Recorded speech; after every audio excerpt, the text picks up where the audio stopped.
Hey, family, welcome to another episode of the Black Man's Roundtable. I am your host, Rodney Butler, and today we have another one of our runoff candidates, finalists, as I'm calling them, and they are ready to go, ready to put the metal to the pedal.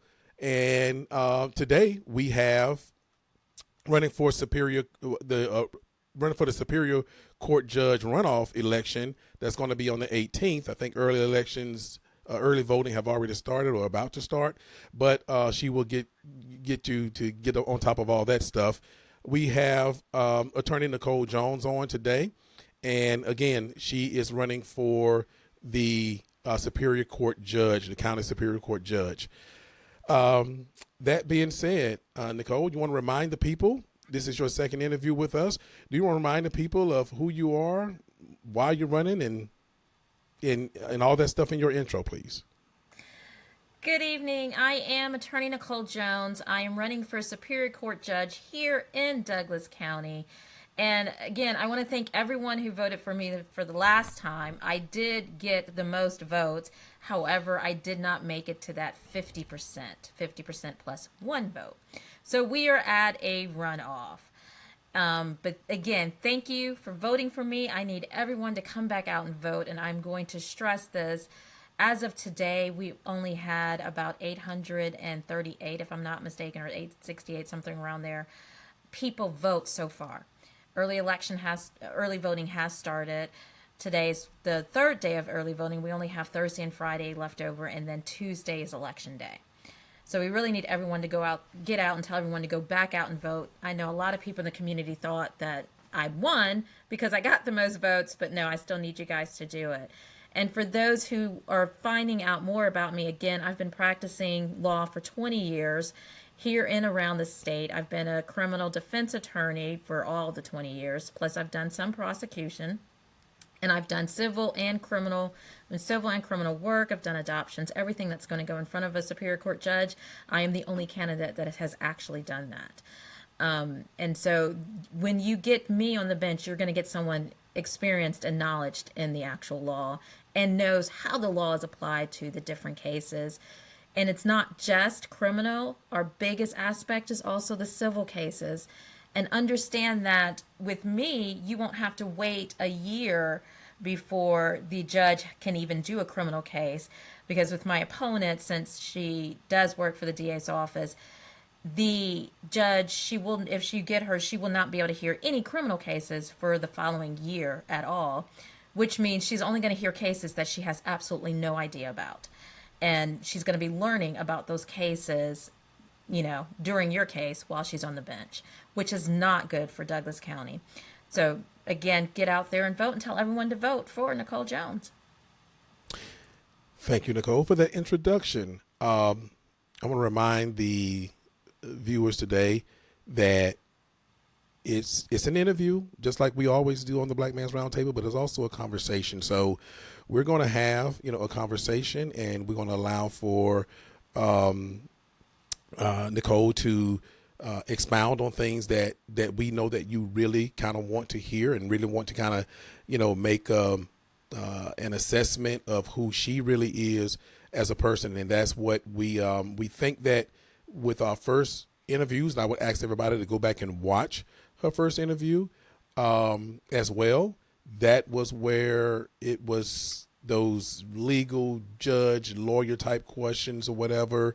And this one, not to say that it's not, but it's more of getting to know who the person will be on the bench.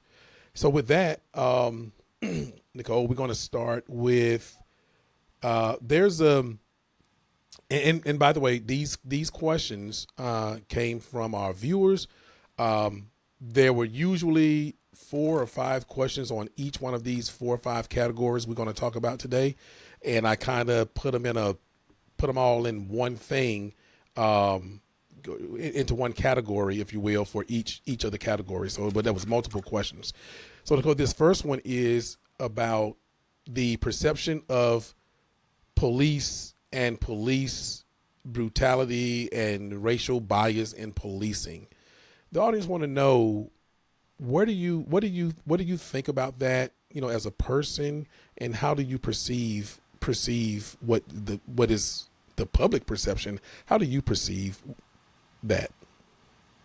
So let me start off by reminding everyone, I am a mother of 4 kids. 3 of them are 3 black men, and they're men now because they're grown. And going through law school, I've read case after case after case of our young black boys, basically at that time, getting shot by the police when they were playing with water guns and when they were having that. We had that in the 90s and everything, where the water guns were looking like regular guns. And they were being shot because the police officers thought that they were regular guns. And our case law was sitting there saying the police officer had a right because he had a gun. I do understand that. So it affected me on the aspect of my boys at that time could not play with guns because I didn't want them to be perceived as having a gun. And I do understand in the middle of them out there and they see a gun and they see something being pointed at them, how the police officers react. And so that's an understanding on it. However, I also understand that every organization, you have a bad apple. There are police officers, and there has been police officers that have done police brutality. There have been issues on that level on the other side as well. In the black community, black and brown community, we've notoriously, and I say notoriously, I should say, we've continuously have had a question about the police officers actually interacting with our community and police brutality. And it didn't matter sometimes about, they thought in the past it would change because, based on Rodney King and everything that happened in the past, it was like, let's get more of black police officers and then that would just solve the problem, which then we realized it wasn't whether it was for some of the parts. It wasn't whether it was a black officer or a white officer, it was their internal procedures. And there is a lot of internal training on what creates some of the problem, on how black and brown defendants or even black and brown people are seen by the police officers. And then it's also sometimes of how we respond to certain things. Is there police brutality? I think we've seen that. I think, police officers will tell you, yes, we know that there's police officers that have done police brutality. We've seen people, we know that there is. The step up, the things that needs to be done is when the police officers themselves are policing the bad apples that are in their organization and will change that stigma inside the organization itself. That's basically what I can tell you, in looking at it. I've represented police officers in cases where there wasn't really any police brutality. And I've also, represented people in cases when there was actually something that was there. But it's the standard and whatever the high standard it is. So I've represented police officers. I've gone against, it's reality of life. There's bad apples. I hate to say there's bad apples, but there's bad apples in everything. And we still have that problem where the police officers and the community need to get back together and actually working together and getting to know, so there won't be that stigma. And the police officers, monitor and get those who they know are bad apples. Because, in every workplace, that there's someone that's bad. If you know they're bad, get them out and stop having them and helping the community in that way. So it sounds like you believe, or you at least believe in community policing to a certain extent. Like you said, getting, back with the community, actually, getting to know your, your neighbors. I'm a firm believer in, policing the communities where they live. I think that make a huge difference. But if you want to expound on that a little bit, because you talked about policing being, back into the community. They do. We need police officers in general. Right. You understand? You've got to have some kind of law. You have to have some kind of order. But I do agree with policing and getting back into the communities. We need to. I think we got so separated, shall we say, or it's so far separated in with the community where there's not. It's not helping the community. Douglas County is big, but yet it's small enough where in certain areas and certain things people still know your neighbors or even knowing your neighbors and what's going on. So I do believe in more of community policing and people getting together on that aspect. Okay. One of the things that I personally learned and realized is that, and I know it's a little bit different, but in the military, in combat, I found it was much more effective for us to get out of the Humvees and actually go in the villages, actually talk to the people, especially the village elders. It made a huge difference to what we call boots on the ground Mm-hmm. versus, riding around in these, huge, vehicles. And the community looked at us different, as well. We became part of the community. And I think if soldiers can get to know, um, the community, way off somewhere else in a foreign war for people that they have no idea who they are, then I think the police can do it. I think that our citizens shouldn't be looked at as enemy combatants. I think they should be looked at citizens of who you serve. So, thank you for that. Um, the next one, it was a category of the Department of Corrections. It was mostly about, um, recidivism and the unequal treatment, and also it was about, the Department of Correction, the Georgia Department of Correction specifically is what people talked about. It was more specifically about, uh, the Georgia Department of Corrections really being the Georgia Department of Punishment, and I guess they wanted to kind of know what do your how do you see it as the eyes of what the, listeners see it in being a Department of Corrections versus, I'm sorry, a Department of Punishment versus Department of Corrections, and maybe some of the things that, we can do and maybe you can do to help it be an actual Department of Corrections. Well, see, what I try to explain to people, the criminal justice system was created for three purposes: it was to punish, deter, and to rehabilitate. The Department of Corrections, for the most part, really is there to, at this point in time, it has changed a lot. We used to have the Department of Corrections set up where it would do the punishment and it would also do a lot of rehabilitation. In the 80s, I believe, and even in the early 90s, people inside the Department of Corrections used to be able to get degrees or they'd get, some kind of training. So then when they get out of their punishment stage, they can be productive members of society. Our state itself moved away from a lot of that, and they've taken away, if I'm not mistaken, some of the issues of some aspects so that they can get the degrees. There's certain things they can get, there's certain things they cannot.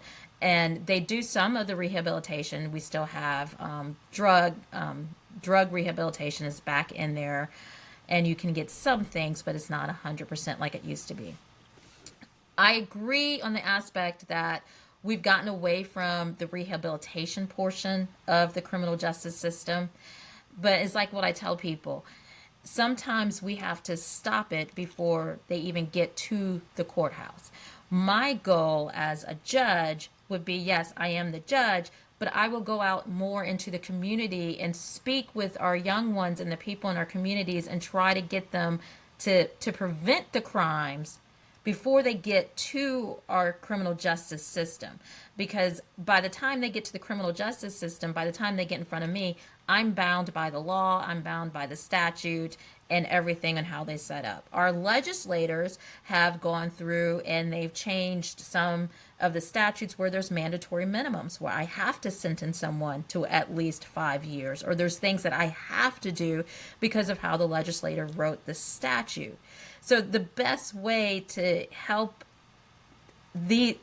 people is to prevent or try to do more of the rehabilitation prior to they get into the criminal justice system.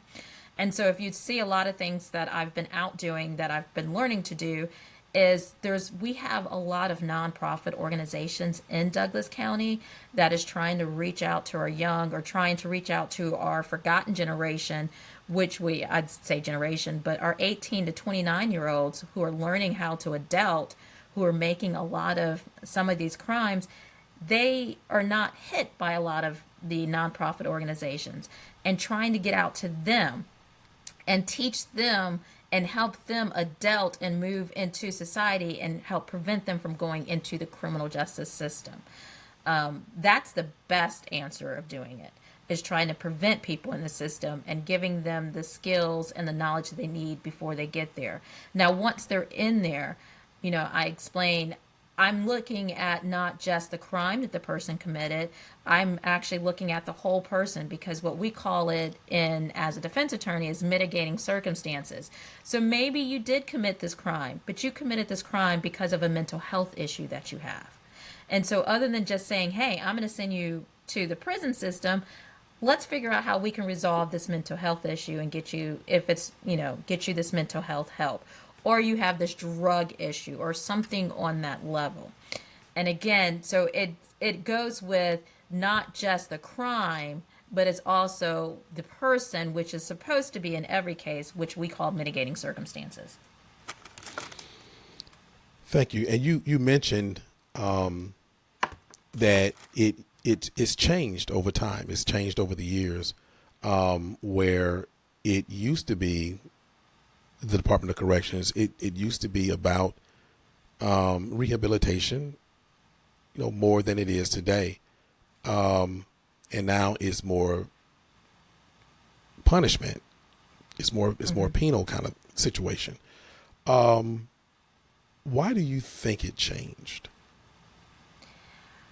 It deals with our legislator. It deals with the party that was in office that set it up. And a part of some of it was more looking at prisons and becoming money generators. At least that's what we're hearing on how it is, and making money off of building more prisons and on that aspect. I mean, that's a legislator question, because the legislators are the ones that either add in services, remove services.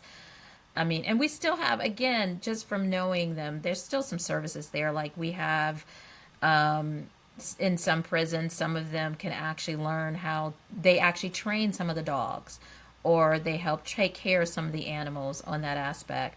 But you got to and also understand too, we have low employment in our prison system.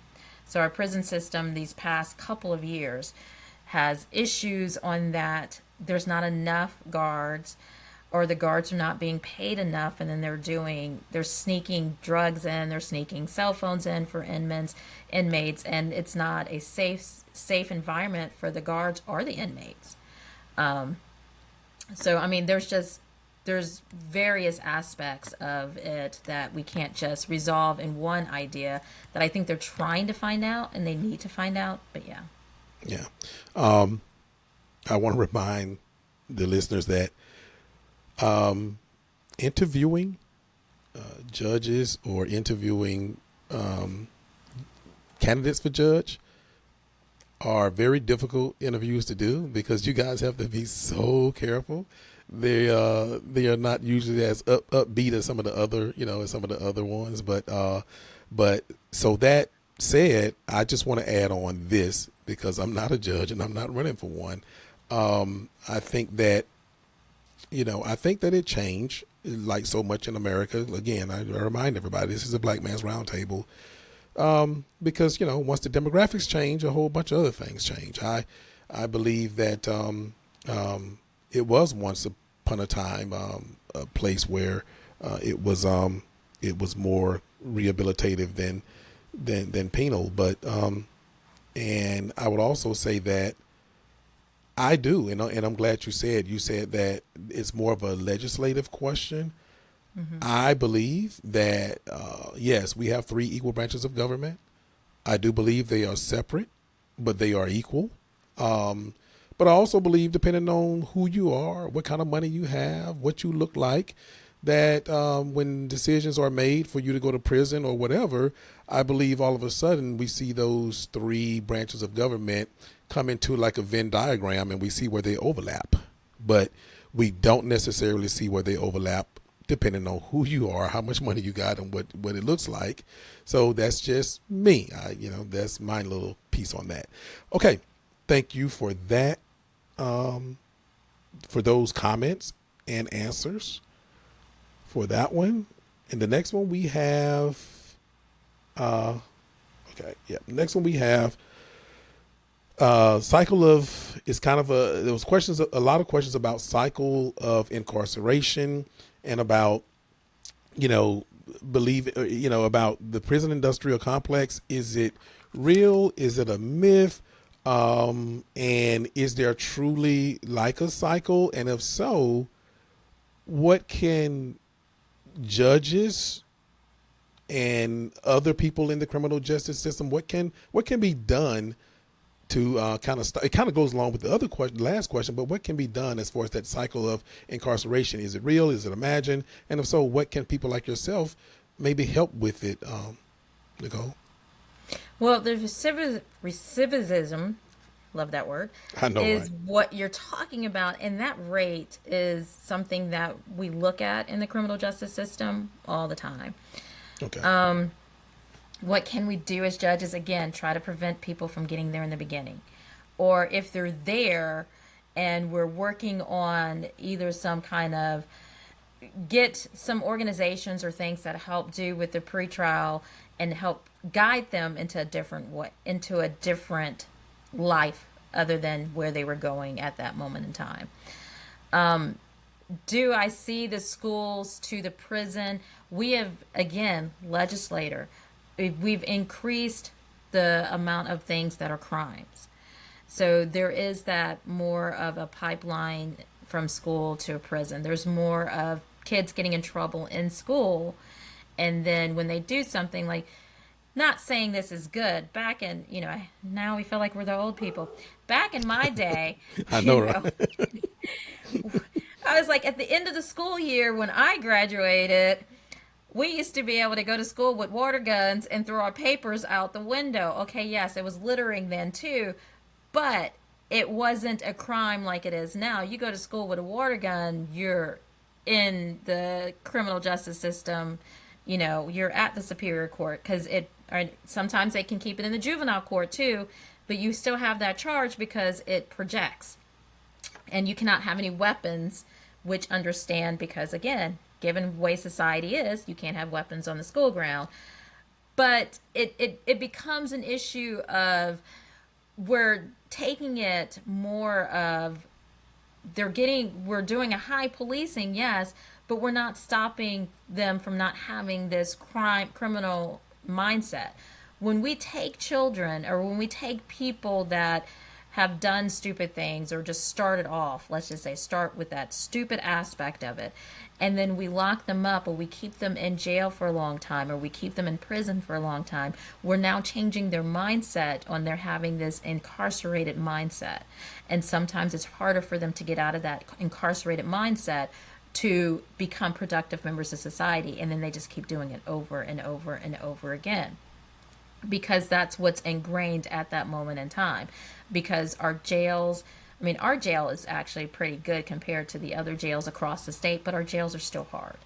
It's not, it's not something easy to sit there and go through. So we have to we need to think about that mindset of what we're putting into, or what we're doing with the younger generation. But we also, in the end, and I understand it's a delicate balance, we have to make sure our schools are safe.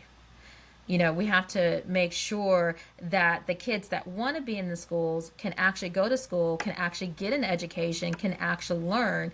And so it's a delicate balance between all the, players, shall we say, the leaders on how to do it. And that's why I think with our nonprofit organizations or the different various organizations that we have here that a lot of people don't know about, we need to get together the police department, the sheriff's department, the judicial system, the schools, like they did this last go around, and pastors and all the leaders need to get together to start showing and getting and helping mold the new generation and stopping the pipeline, because sometimes the laws are there because we need them, but sometimes we get kids ensnared in that. Classic example, I had a client years ago, you guys may remember this. He made it to the news and everything, where he put on Facebook, he was talking about Facebook, talking about the prom. Oh, we're going to blow this up. That's common language that the kids use. He was charged. He was kicked out of school. He was said he couldn't go to prom. He couldn't walk, even though it was his senior year. And we're fighting a criminal charge on usual, language that a child would use. They went through, they searched his computer, they searched everything and saw that it wasn't a true threat. It was just rhetoric. So, we have to find that mid ground. We can't just be so hard in one area. And then, and so we have to be safe. That's the main thing. Excuse me. I think that the as a former educator, a lot of people don't know that one of the metrics or one of the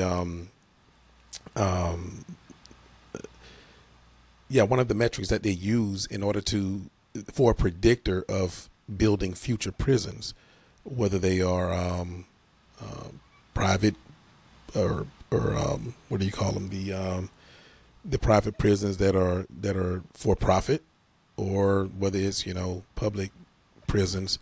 But one of the things they use is because in school, in the third grade, you're supposed to go from learning to read to reading to learn. And so if by third grade you are still learning to read, that is actually one of the predictors of whether you're going to, your chances of landing in prison. And the thing about it is it is pretty accurate, which some would say, well, wow, whoever did that, they got some of the best statisticians. Then they impress. I say the opposite, to know that information and to really not go after doing something about it, to me is a shame, because it is a definitely a predictor. But go ahead, Nicole, I can tell you want to jump in here. Well, I was going to say, and that in and of itself, that goes back to the idea of, what a child is going to be like, or how a child is if the parents have books in the home. When you're talking about learning to read or reading to learn, if the parents do not have books in the home, or if the parents are not reading around the kids, it's going to be harder for them to read. We now have generation of kids growing up who do nothing but look at the computer screen, because they have that cell phone. They're used to the instant, and their parents are giving it to them. But we also have kids being brought up because the parents are more overworked and stressed. And so it's really hard to divide and get to working with that child as much as they really, really want to, while they're trying to survive in this world, because everything costs so much for them to live and to survive. And that's why I'm saying the whole community, again, back in the days when, you didn't have that much, we realized and we believed in it takes a village to raise a child. when if you had a parent or you had parents that were working, you knew you had someone else around or someone that can help, that can be around to help watch your kid and that will help read to your kid. And that was another thing. If you read to your kids at night before they go to bed, they have a higher probability of reading earlier when they're younger, when they go in school or when they're going to school. So I think it's more, and then sometimes people are not taught how to parent. We think we know how to parent what we've seen at home or what we may not have seen or what even we saw on TV, which a lot of times is not the best parenting, which again goes with the community reaching out and helping other than, I think when we were growing up, we were against labeling. When I was in school, everyone was against the labeling because they would call us delinquent. They would get on there and say this person was delinquent. And then if you labeled them delinquent in elementary school, yes, they were going to be delinquent later on. Basically, they're going to be in the prison system. And so they try to get away from that. But we've moved, unfortunately, so far. That's an issue that we really should address with our school system and talking about how our school system is educating our kids and helping with educating our kids and with the parents as well. And then go into understanding, and I tell people this, we don't know what is going on in that household. And sometimes that household, which we can think is just a child being disruptive or a child having, particularly black boys, being labeled disruptive in school at a young age or even near, or, having behavior issues. And then it's an underlying mental health issue that was never addressed. But other than looking at something else could be wrong, we're just saying he's a bad child, he's a bad boy, and we're kicking them out. It typically happens more with the boys because mental health issues with boys start younger than with the girls. And so they're identified later. And I mean, that's where I'm saying a lot more needs to be stepped in. We need to get past the stigma of, mental health. And we're learning after COVID that our students are not only highly stressed and having battling issues, but that is spilling out in a lot of the classrooms of what's going on at home, what's not going on, and what they're seeing. It's spilling out in the classroom, and it makes it harder sometimes for the teachers to actually teach. One thing I want to, before I forget it, is when you talked about the lyrics, is causing. It was the lyrics back in the day, and now we know that we have an ongoing trial right here in Metro Atlanta with lyrics. I just think that, we going down, people better be careful about going down these rabbit holes. And I just think that it is one, they may want to go listen to other lyrics besides hip hop and rap lyrics.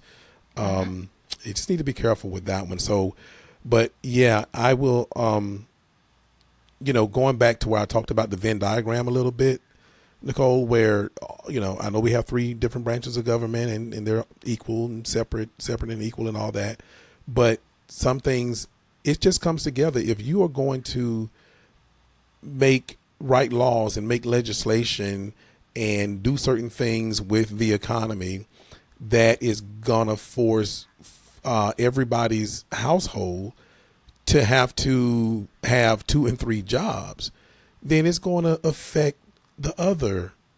It's going to affect parenting, which now the judges, when the branch of government that I think has to deal with bad parenting or lack thereof because they having to, work 16, 17 hours a day is one of the first branch of government that usually see it is the judicial branch because of that. So that's what I mean when I'm talking about, overlapping and stuff. And so, but also one of the things I've been talking to people about, I've just learned this myself over the past few years. I would say 2 or 3, maybe even 4 years. Like my motto that I say, I'm out in them streets and them suites.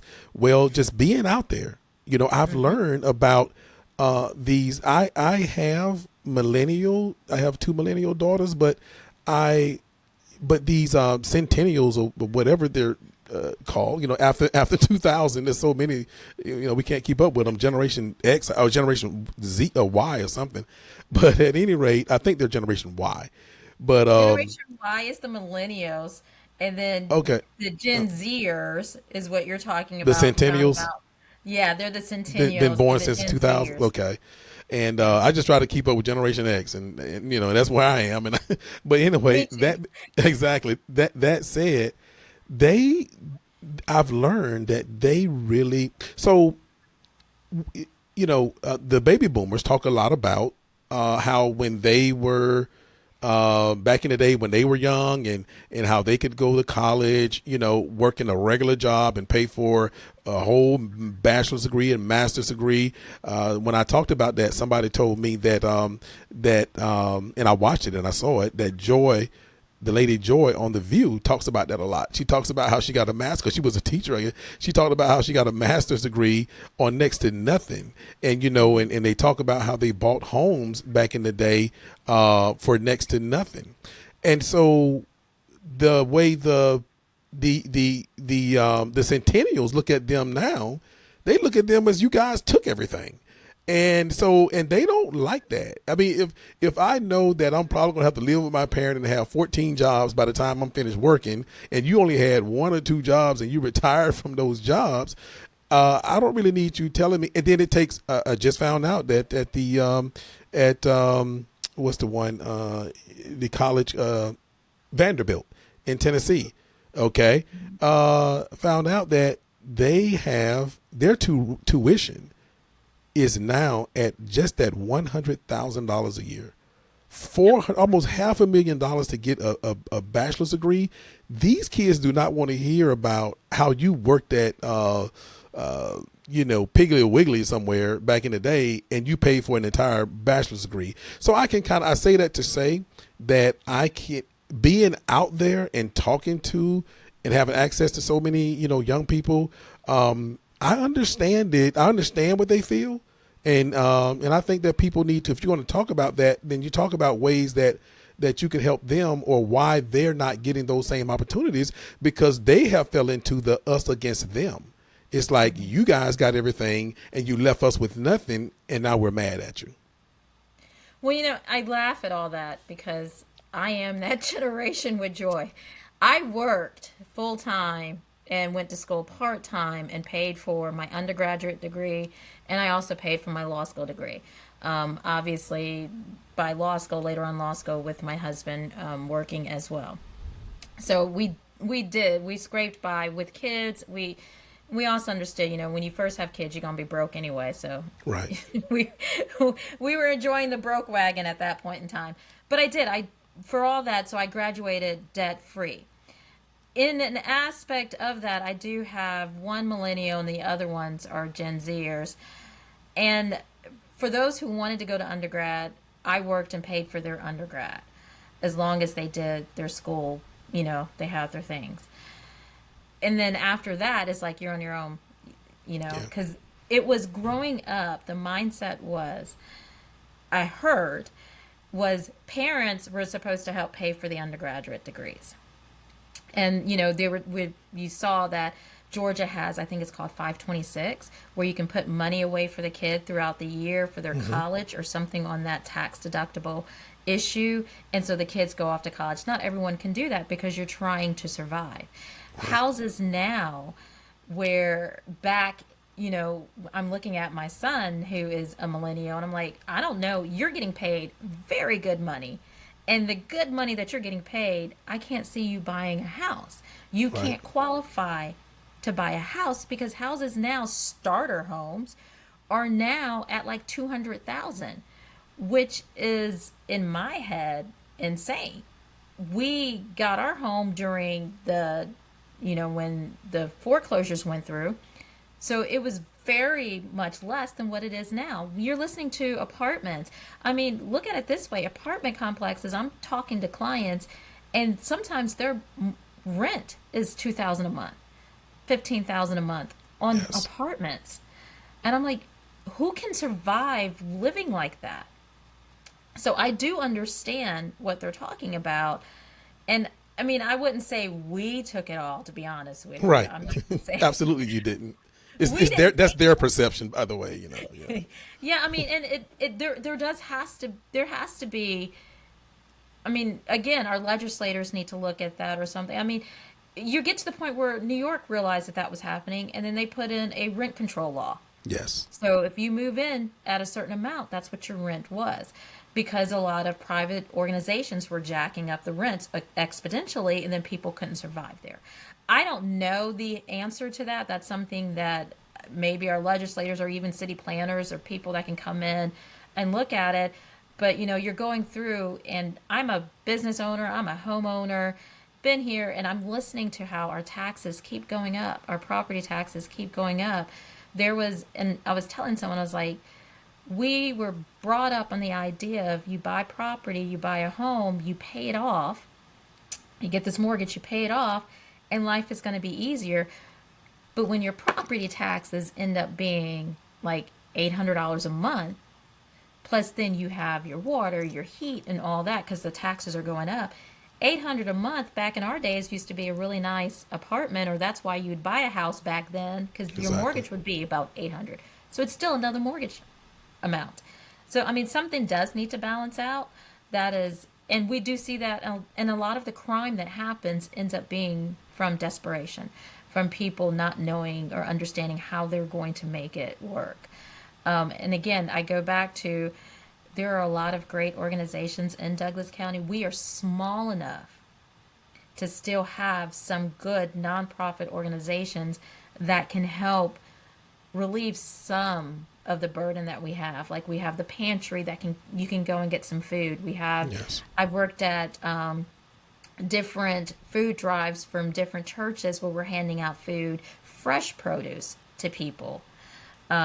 We have, and I learned about one that can help people depending on your income with your utilities because it's getting hot out there. Our electric bills are going to be high, and we have organizations that help with your electric bill, that help actually.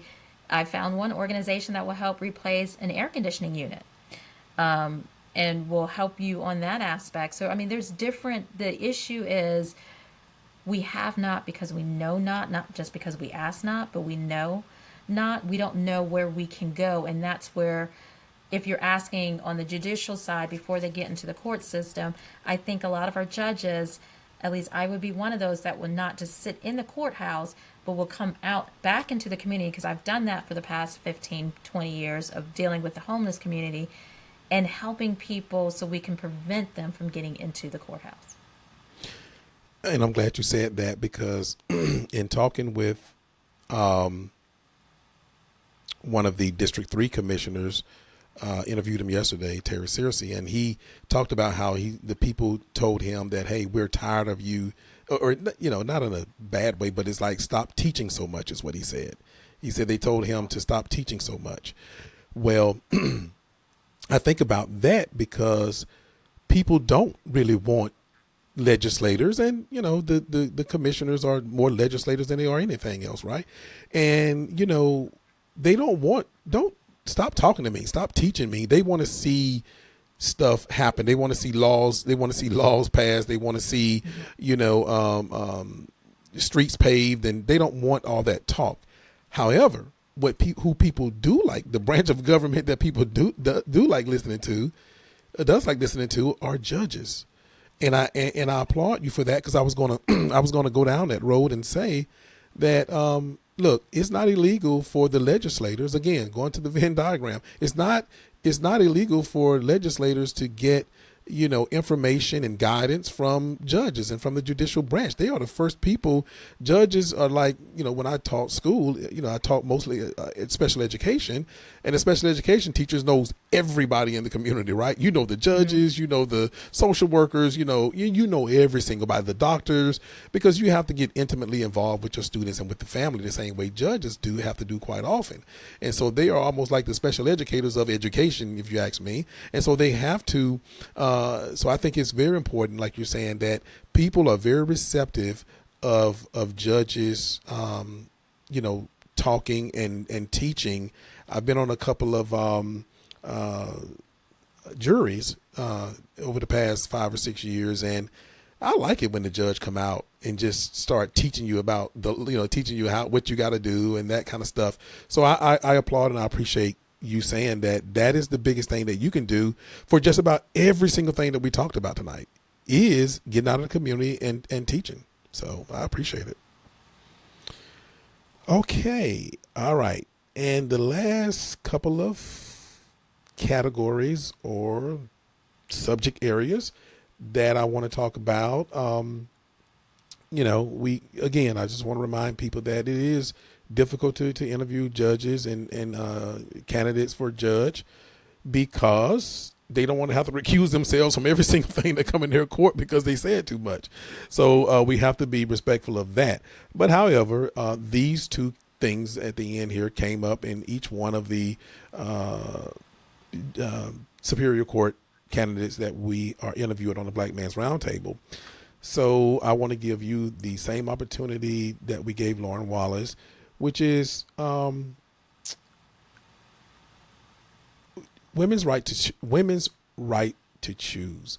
Now, of course, I'm not asking you. They're not asking you to comment specifically on something that, again, might have you to not be able to do your duties going down the road. But it's just more of a thing where, just in general, what kind of just talk to us about women's right to choose, and in the fashion, in the way that you feel that you can talk about that and still be an effective judge going down the road.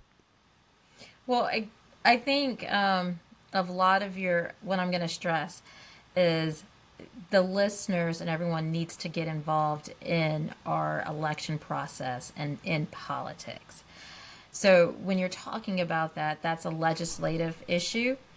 And so you really need to get with your legislators and look at it. When we have laws, and I do understand the recent law, is Georgia's stance on abortion, and they criminalize the mothers and they've criminalized the doctors if they were to perform abortions after I think it is 6 weeks, 12 weeks, or the heartbeat aspect of it. And what the legislators try to do, just in reading the case law later on, is the question that comes up is how is this law applied and if it's for the best of society. And in that aspect, I would say my daughter-in-law had which we found out at the very last second, basically, a very high risk pregnancy. So we would say at 21 weeks, the doctor was like, this is an issue, and I highly recommend that you would get an abortion, but you cannot in the state of Georgia because there's medical issues going on, and he cannot tell her to do it. Week 22, they said the exact same thing. Well, I go back, it's probably week 22, 23, 24, because the child was born at week 25. Week 25, with her, and I say week 25 gestation, when we find out, I went with her on a Friday. By Wednesday, we go to the hospital. And from the time that we went to the hospital to the time that they had to do an emergency C-section was less than an hour of them realizing that we were there. It was a situation of the doctor looking at me, telling me, I want someone to walk out of my emergency room, my gurney. So you have these doctors that say, this is a high risk and is causing you and can possibly cause your life. But there wasn't anything that they can do, because if they were to do something or even give medical advice, they could have been charged criminally.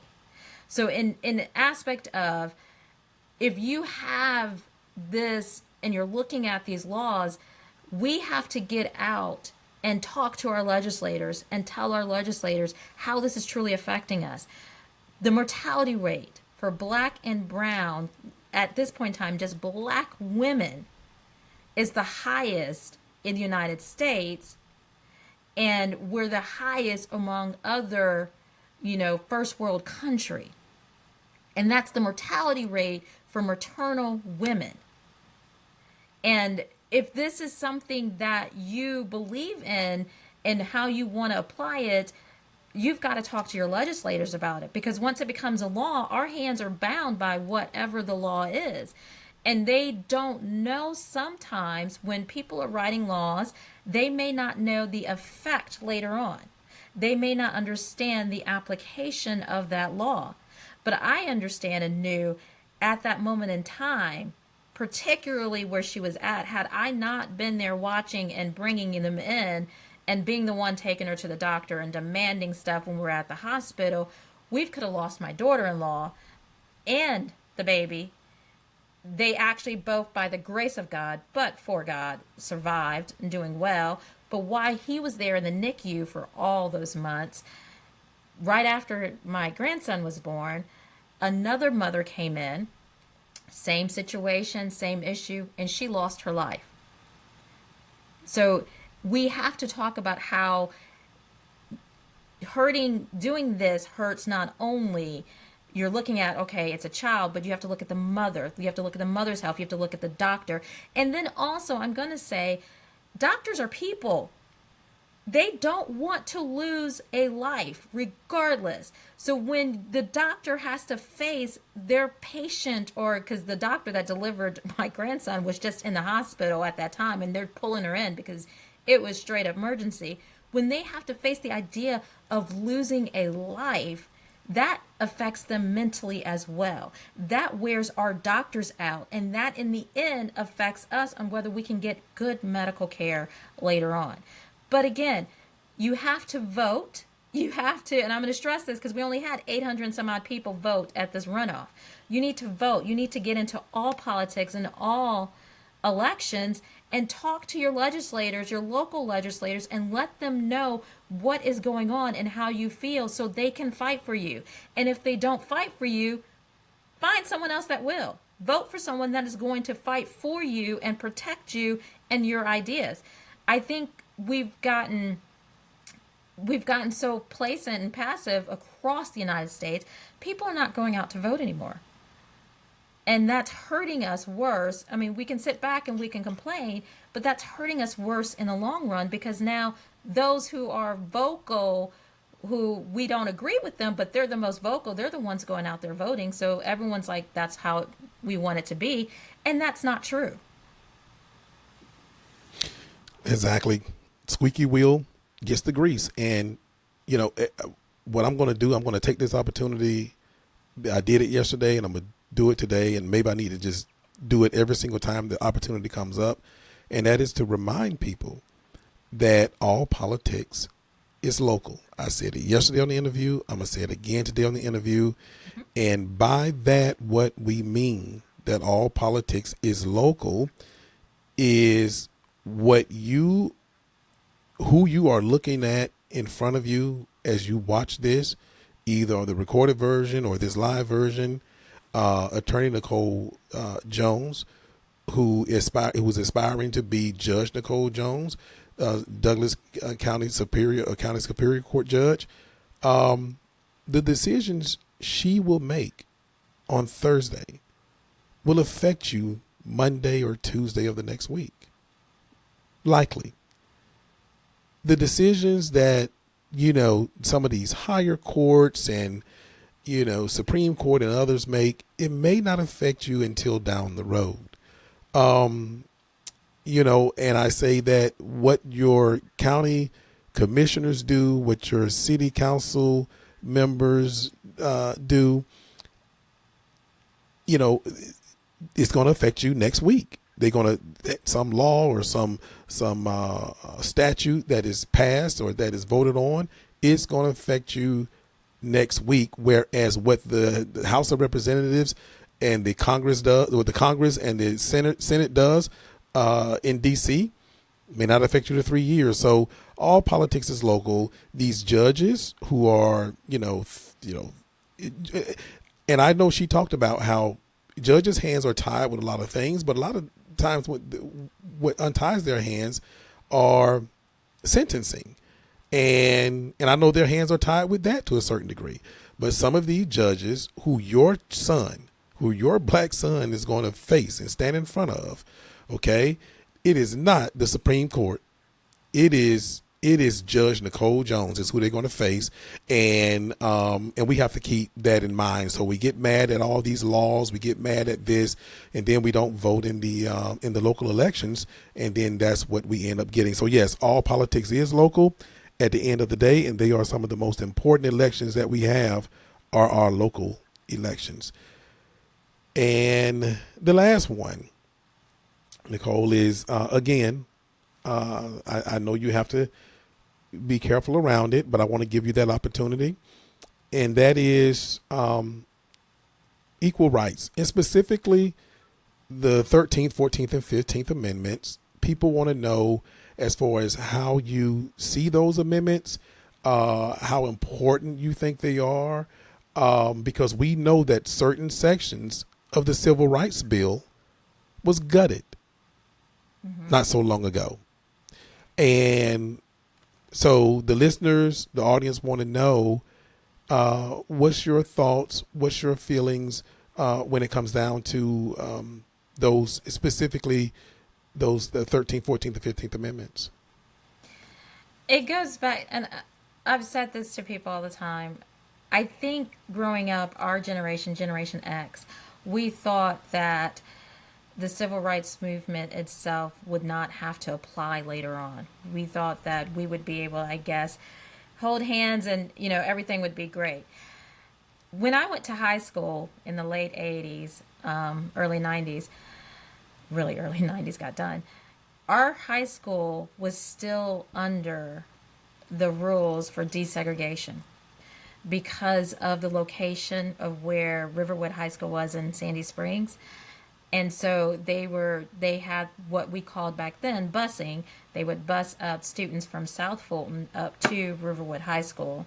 It was also one of the first magnet programs. I was in Alpharetta, so I came down to Riverwood. So we were still under desegregation in the 80s to 90s because we didn't have equal access to education. It is I think when you, and I hate to keep going back to we've got to get out there and vote and we've got to participate in these things. I think we're not really bringing up the aspect of how certain things are actually still affecting us to this day. And we'd forgotten how the whole civil rights movement was in the 50s and the 60s. And I'm like, that's my parents' generation. That was like, not too far before me, where, they were still fighting for certain rights. The issue we have, I believe, is you cannot put in the black community in one big ball like you could back then, because everything was against the black community, the brown community, and stuff like that. You have social economic differences, you have educational differences. So you can't just say it's one big thing. We are making strides, we are accomplishing, but it's still, in this election, and I hate to say it this way, I've been practicing law for 20 years. I have a master's of law degree. I have done every law that would go in front of a superior court judge. I still had to go by with what Olivia Pope would say and grow up and believing you have to be twice as good for them to even acknowledge. And it's still not even acknowledged in this election. It's still an idea of saying, oh, I'm the most if you were right in saying, I've been in a courtroom before she even went to law school. But the statement of, I have the most courtroom experience, no. And when I say before you even went to law school, years before you went to law school. So it comes to, when you're looking at it, we still have those strives and the things that we have to still be twice as better, twice as good, and you're still not recognized. So I do understand the gutting of it, but again, if we're not voting, if we're not out there participating in the elections, and if we're just sitting back, and a lot of times we're sitting back because we're working, because we have so much other things to do. So I'm not chastising on the aspect. We have to realize and remember, if we're not, then our voice is not heard. If we're not being vocal, our voice is not heard on it, and that's what we have to stretch and do. And Nicole, I want to go back to, I didn't know I was going to end up referencing back to this over and over again, maybe 3 times now, that Venn diagram. But we have to, so I think that one thing I try not to. Well, you know what? Before I get into that, I want to say this. I am the baby, or should I say, the baby? You know how we that's the baby. But yeah, my older siblings still they say that they'll say, well, who's it? What is the baby? So, but anyway, that being said, of a relatively large family back in the day, seven of us, and I was the last one born, and I was the only child of my parents that were born after the 1968, Civil Rights Bill being passed. And so I was really I'm the only sibling, and just about all my siblings are Generation Xers, and I'm the only one that were born what I call, totally free, Yeah. totally free, and now it's like I used to wear that with pride and a badge of honor, and now it's going backwards before I get totally gray. It's going backwards while I'm salt and pepper. Come on. Like, really? This is what's happening? But I just want to say that, again, that Venn diagram thing, we have to, I try not to, as I'm out in the community, and I promise you I'm out there a lot. We were together out there trying to clean up Douglas, trying to clean up Chapel Hill Road this weekend. And so, and I'm out there and I'm talking and I'm walking and I'm doing all these things. And so I try my best not to chastise, the citizens, especially in our community, about voting, because I know I've told several people starting January the 1st this year that my motto for January the 1st, January 1st, 2024 going forward would be by design.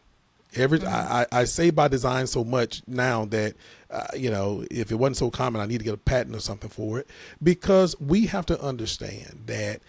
And the reason I say I try not to chastise them so much is because when legislatively, the laws are designed, the criminal justice system is designed, and a lot of the initiatives that our executives make are designed to keep you working, no fault of your own, to keep you working 3 and 4 and 5 jobs, and then go and change laws to where it makes sure you at work at one of those jobs. I think we have to be sensitive to that. We cannot hold our people to the same standards of, it'll be like, it's just like in education, being a formal educator, right? A former educator, you're having the kids to take the SATs and the ACTs, and, and you're talking about a lavatory on a plane, and you putting that in a math or some kind of reading situation on ACT or ACT, they like, what in the world is a lavatory? These kids, all they've done is look up at planes flying over their apartment building for the last 18 years. They don't know what a lavatory is, and then say, well, why aren't you doing the same test scores? So what has happened is we have done the work and made the SATs and the ACTs almost illegitimate. Right? Don't nobody even like, well, you don't need to worry about that. That's the work that I think that we need to do. Is I tell people all the time, I don't really care about equality. I don't care, because equality to me equals what's in your heart and everything. What I care about is equity. Equity can be measured. It is a math problem, and so equity is what I care. So I do appreciate you bringing up that, even as you talked about them voting, especially our people getting out to vote. I'm glad that you are sensitive to the situation enough to know that some of these things are by design. I know you can't say everything that I can say or whatever, but at the same time, you did recognize that hey, we know that there are things that are put in place to get in their way, having them working all the time. So we have to find a way around stopping that kind of stuff. So I just appreciate that little caveat that you put in there. So And I will say this to go with that, and with the judicial system itself. Remember in the 80s, we had our crack epidemic, and we had a lot of people, a lot of our community on drugs, not just crack, but on drugs itself. Drugs filled the community. And we were getting sentenced because they were drug addicts. Long sentences. We've had a lot of men predominantly black men in jail for their drug habits and issues. And then when they get out, they can't find those jobs or they can't work. And now, when we have the meth epidemic or the heroin, which is coming back, which is a different community, we have drug court. We have all these different things that we were screaming we needed in the 80s finally came to fruition in the 2000s or late 2000s on it. So I agree with you, and that's what I'm saying. I don't chastise. I don't think people in school have learned how important it is to vote and how important it is to get involved. I don't think we're taught that to recognize how it's going to affect us. And I also would like to remind people that there is a beautiful law that says you get 3 hours off by law to be able to vote, and they would have to pay for it if you're in a regular, if you're a salaried employee, that you don't have to take your time off so you can actually go out and vote. So you do have 3 hours by federal law to go out and vote. And this election is June 18th, and I told people this last time. We are June 18th. And June 19th is, Juneteenth Day, so you have a holiday the next day. So you can arrange it where maybe you get off a little early to get ready for your holiday the next day and be off work. But, you do have an extra 3 hours if you're going to vote on the election day. These are the kind of things that, we need to teach, as far as the political parties and stuff like that. We need to teach this stuff. We need to keep putting it out there over and over again. If you weaponize people with the law, they use it, and so that is something that needs to happen. And yes, and again, this is the Black Man's Roundtable. It is a specific audience, although everybody, so many the demographics, people wouldn't believe the demographics that actually follow this podcast. But yeah, you're right. The people who are listening and watching know that when it was crack and other drugs, and specifically put in our community, some would say, this is just me saying it, and whether it was even heroin back in the day from the guys coming from Vietnam, Yes. It was a criminal justice issue. But like you said, this audience knows that if it is a medical emergency, well, one thing we know, it must not be us, because you have every law enforcement, EMT, firemen. You probably even have security guards walking around with those EpiPens to keep people from, dying of overdose. And, you wouldn't have that with crack and that kind of thing. And so, and like you're saying, the heroin usage there's a rise in HIV numbers now because of, shooting up heroin in certain communities. And so we're going to see a lot of emphasis being put on HIV where it used to be. So our people, the people, we're not ignorant. We just need to understand that we have to, I think, communicate, a different way and make people understand that we know what you're going through. We know that you do not want to work 3 jobs. We know that you do not want to be, on these pills, but they're being flushed down, they're being, put in your face. We understand that. And so we can't keep going back to all the morals and values, say, well, you should know better, or whatever. And so, but we're going to keep hitting at it. And I'm glad that, you're not trying to be, it don't sound like you're definitely not trying to be some, judge that's going to try to legislate from the bench, or some judge that try to, execute things, from the bench. But, and you're not going to be some activist judge, as they say. An activist judge does not mean that someone can't be an active judge. I'm not going to let them, I never let people weaponize the words and the slogans that we come up with. I just use them more. And so I'm about as woke as you can be, because I definitely don't want to be asleep. So, Nicole, with that, we've come up on time. I just want you to close it out with just talking to the audience, the Black Man's Roundtable audience. It is go time, folks. It is go time. And let them know exactly what you feel they should know about you, the person, you, the future judge. Have at it. Yeah, again, I've been an attorney for 20 years, but not only just an attorney, I've been in the community for 20 years. What you want from a judge is a judge that has the right temperament, meaning their emotions are even keel on actually mirroring out the sentences. You want a judge that knows the community. I've been in Douglas County for 20 years. Although I represent and I go across the state of Georgia, I've been in Douglas County. I've seen the changes of Douglas County. So you want a judge that knows the community, that understands the community, and that will fight again for upholding the law. That would be my biggest job, is actually upholding the law and applying it evenly amongst everyone. And I want to stress to everyone, obviously, get out and vote. Tell your friends, tell everyone to go out and vote. This is one of those, and I've said it beforehand, they changed the judicial elections from November to May, where they know we have the least amount of people voting regardless. And then if you do a runoff, we're at 800. We're still going to have the least amount of people. Unfortunately, right now, less people voting.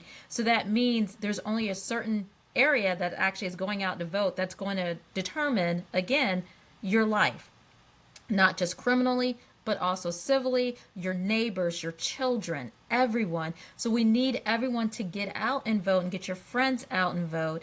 And also understand this, when you're a registered voter, you are also on our jury list. If you do not like a lot of the sentencing, not even just the sentencing, or if you realize that you sit back, there's some cases you can see and you're like, I don't see how the jury did not see that this was not accurate. The only way you can get in that jury box, as much as everyone hates it, is if you're a registered voter. And the only way that we can tell our community, our DA's office, and our judicial bench what we like or what we don't like is through the juries. We watch the juries and we say the jury is not going to convict someone for a felony for marijuana less than an ounce. And so they recognize that. They try not to bring that up anymore because that's what our community says. You can speak by voting and you can speak in that jury box as much as people hate it. But please go out and vote for Nicole Jones. Vote for someone that is in the community, that will stay in the community, and that will work to help build our community to be stronger and be the best community in the state of Georgia. Thank you, madam. And everybody, please do not run away from your civic duties on juries. I've done it every single time it's come down, and so I can't complain about who they sent to jail and all this stuff, but I won't do my civic duty. So I appreciate you reminding us, the citizenry, of that, Attorney Jones. And with that being said, ladies and gentlemen, get out to vote. Please get out to vote. It matters. It matters. It matters. There are way too many. The system we have in America, we are already in a system right now where it is the minority ruled. It is ruled by the minority across America. And by I mean minority, I'm talking about the minority party when we're talking about politics. Okay. Mm-hmm. And so we have to understand that it's because, look, I get it. I understand why so many people are turned off. We kind of talked about it tonight a little bit. You look back and you're looking at your grandparents and you're looking at how easy it was for them. And you're looking at how certain people, have privilege in the judicial system and why can't, why would I get a contempt of court and all this stuff? I got it.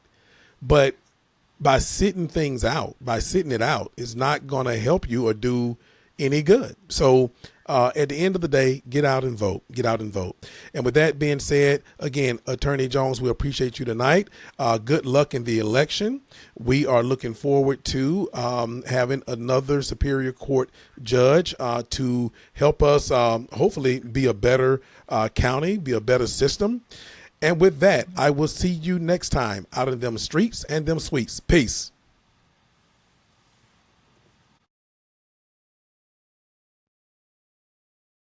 Don't forget to check us out on Spotify or wherever you get your podcasts.